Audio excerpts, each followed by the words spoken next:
This is Yuancon's Dx6th, a full metal 2DX controller. It undercuts its most popular competitor, the PHOENIXWAN Plus LMT, by $77. But is it any good? It is pretty good. The Dx6 comes with Gateron MS2 micro switches, and the only configurable option are the buttons. You can choose between Chinese buttons, Sanwa buttons, and silent Sanwa buttons. The Gateron MS2 switches that come with the controller have an actuation force of 25 grams, different from Lightning model cabs which use 50 gram switches.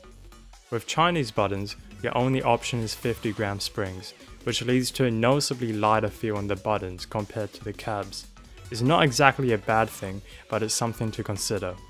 Personally, I think this configuration is fine, but there is a lack of a tactile feel. If you spend around $30 on some 1A3 switches, the controller does feel considerably nicer with the tactility.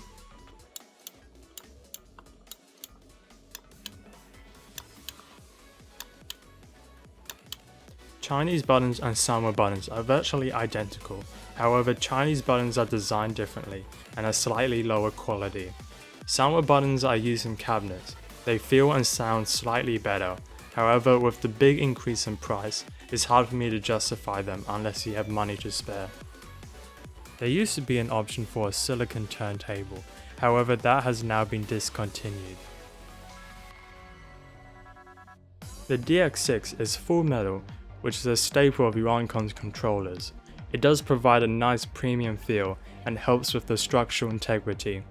There are vents on the side, however they are simply aesthetic. There is no flex with pressure, which is very good. The only thing you need to worry about is accidentally scratching the buttons, which can happen if you're careless, and flip the controller on an unprotected surface. The back panel is also made out of metal, and has holes to adjust the turntable tightness with the included spanner. It is held by 6 screws, which is a slight hassle to get off, but I've just been spoiled by magnetic backplates from Gamo 2. I do wish there was a slightly less time-consuming way to take off the panel. There is also a lot of empty room, which allows for foam and putty to be put inside for soundproofing. The metal build also helps a lot with the noise.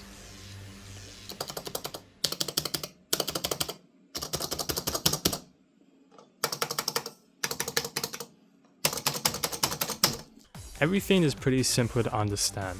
The PCB has connectors labeled and positioned in line with the buttons, meaning you don't have to guess what connector goes where. Now, in terms of aesthetics, I do think that this controller does look a little bit bland. I don't like how these bits of nothing around the turntable just look empty, but it is a subjective matter. The RGB on the controller does look pretty clean. I do wish that the turntable RGB was a little bit brighter, but is more than visible in dark environments. There is a lot of customization you can do, with 6 light bar modes and 7 turntable modes including RGB, monochromatic, monochromatic increase, RGB decrease, and off. The turntable has RGB, monochromatic, monochromatic dynamic, monochromatic breathing, 2 color rotation, settled RGB, and off. You also have the option to turn off button lights. A notable feature of this controller is its adjustable turntable distance. This is useful especially for people who are used to the PS2 2DX controller. I still advise using the default distance for cab accuracy though. It is quite easy to flip from P1 and P2 and back.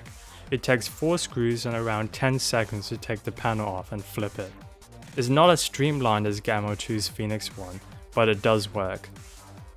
Using the Dx6, I experienced no double inputs or missed inputs from the switches and turntable. I don't feel hindered by the controller in any way, and I'm able to get double A's on 10s reliably. Here's some gameplay.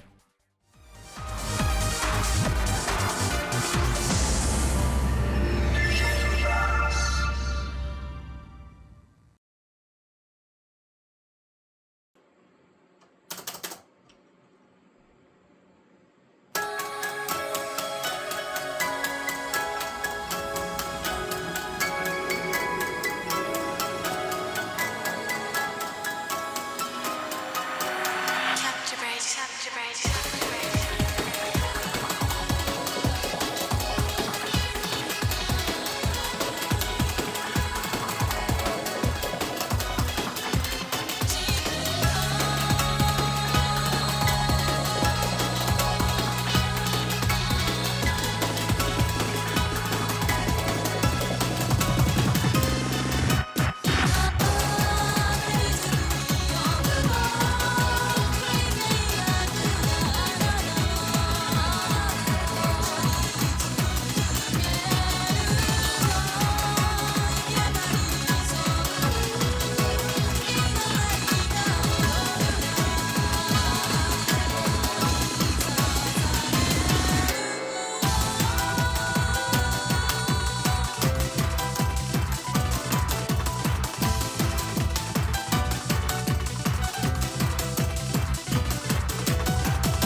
Now, do I recommend it? Unfortunately, it wasn't all smooth sailing. When my controller first arrived, half of my turntable RGBs didn't work out of the box. Fortunately, with the help of the Yuancon Discord server, I was able to get a replacement board free of charge. After a few months, my USB port started dying.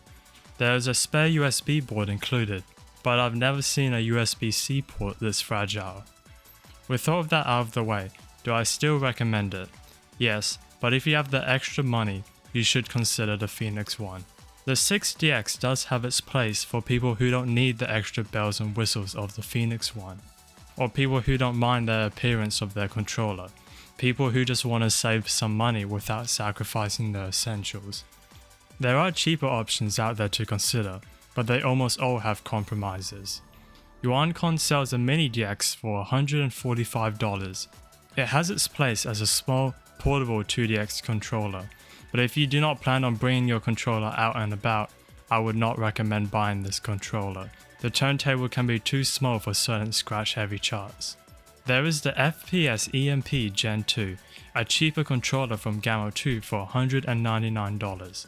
It's out of stock currently, however other people have done reviews on this controller, and you can find options on the second-hand market.